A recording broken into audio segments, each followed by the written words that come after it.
Most people don't stay poor because of bad luck. They stay poor because of quiet psychological habits that feel normal, invisible, and comfortable. You don't notice them. You just wake up one day wondering why nothing has really changed in your life. Even though you work hard, think a lot, and promise yourself that this year will be different. You know that feeling. You tell yourself you're capable of more. You feel that pull inside your chest that says your life is supposed to look different. But somehow you end up in the same routines, the same income level, the same financial stress, the same cycle of earning and then losing control. You look around and see people who aren't smarter than you, who aren't more special than you. Yet they move ahead. They build something. They escape the month-to-month trap. And you quietly wonder, what do they see that I don't? This is where the real truth begins. Most people think poverty is about money. It's not. It starts long before money ever shows up. It lives in your decisions, your identity, your habits, the way you think about time, effort, and comfort. The real reason most people stay poor is psychological. Not dramatic, not loud, just deeply familiar. And unless you notice it, you keep repeating it for decades. Let's break it open. The first invisible habit is this: poor thinking is driven by escaping discomfort. Wealthy thinking is driven by building the future. Read that again slowly. Most people don't ask, what will this do for me in 5 years?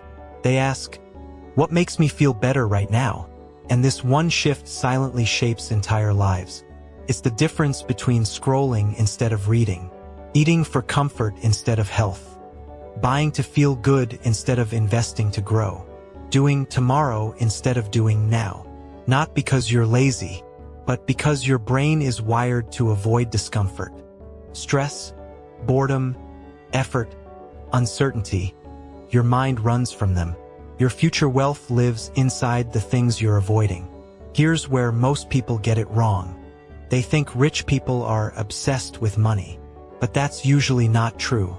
The real difference is that wealthy people are obsessed with the future version of themselves. Poor thinking is obsessed with how to feel okay today. One of the biggest psychological traps is identity. If deep down you see yourself as someone who always struggles, you will keep choosing habits that match that identity. Not consciously, automatically. If you secretly believe people like me never really get ahead, you will sabotage opportunities, underestimate yourself, say no when you should say yes, and stay in environments that keep you small. Money flows toward identity that believes it can handle it. Here's the part nobody tells you. Your financial life doesn't rise because you want more money. It rises when your identity outgrows your old life. When you stop saying, that's just how I am, and start realizing, that's just how I've been trained to think. The next psychological reason people stay poor is this: they confuse activity with progress. You feel busy. You feel tired. You feel like you're doing a lot. But being exhausted does not mean you're moving forward.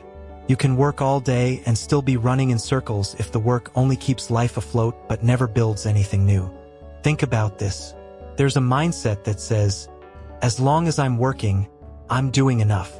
There's a different mindset that asks, is this work moving me toward freedom? Those two questions produce completely different lives. Most people never ask the second one because it's uncomfortable. If you ask it honestly, you might realize that your job, your habits, your spending, your evenings, your weekends, all of it keeps you controlled rather than free.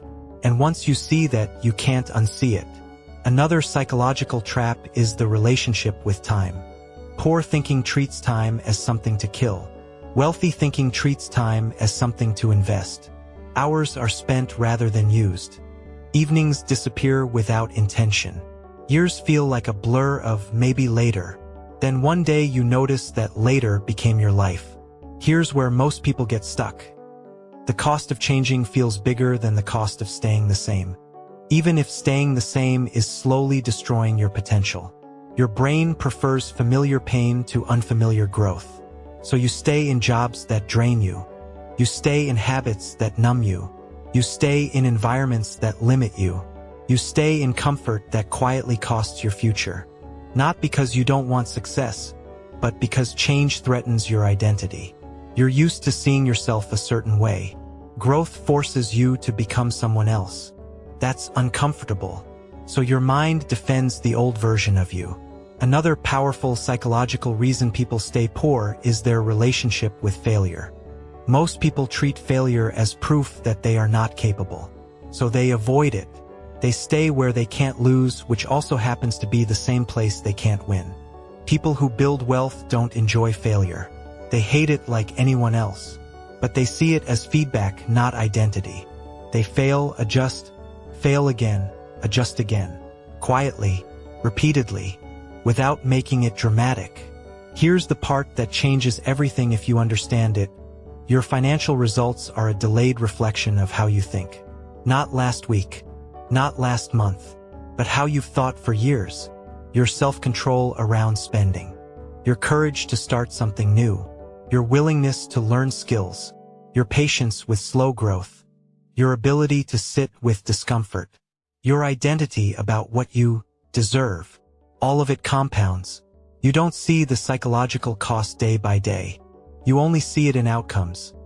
No savings, constant stress, nothing built, no leverage, no options. Then it feels like life just turned out this way, when in reality it was shaped one small mental habit at a time. Let's go even deeper. There's a belief many people carry without realizing it. Once I have more money, then I'll become disciplined. But it works the other way around. Discipline creates money. Money doesn't create discipline. If you can't manage a small amount, a bigger amount just amplifies the same habits. Overspending, emotional purchases, avoidance, inconsistency, they grow with income if they aren't fixed at the identity level. This is why lottery winners go broke. This is why people increase their income and feel just as stressed. This is why more money doesn't automatically mean more freedom. Freedom is psychological before it becomes financial. Here's another invisible habit. People stay poor because they chase motivation instead of systems. They wait to feel ready. They wait to feel inspired. They wait for the perfect idea, the perfect timing, the perfect version of themselves. Motivation fades. Systems stay. The people who escape financial struggle don't rely on emotion. They rely on structure, automatic saving, automatic investing, scheduled learning, consistent action that doesn't depend on mood. They don't need to feel like it.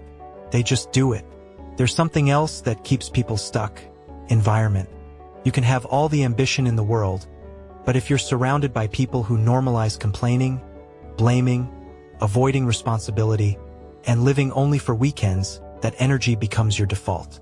Humans match their environment. If everyone around you spends the moment they earn, you will too. If everyone avoids risk, you will too. If everyone laughs at big goals, you will shrink yours.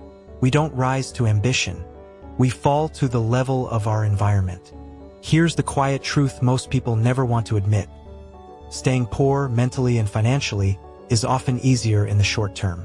It requires no confrontation with yourself. No risk, no real change, just repetition.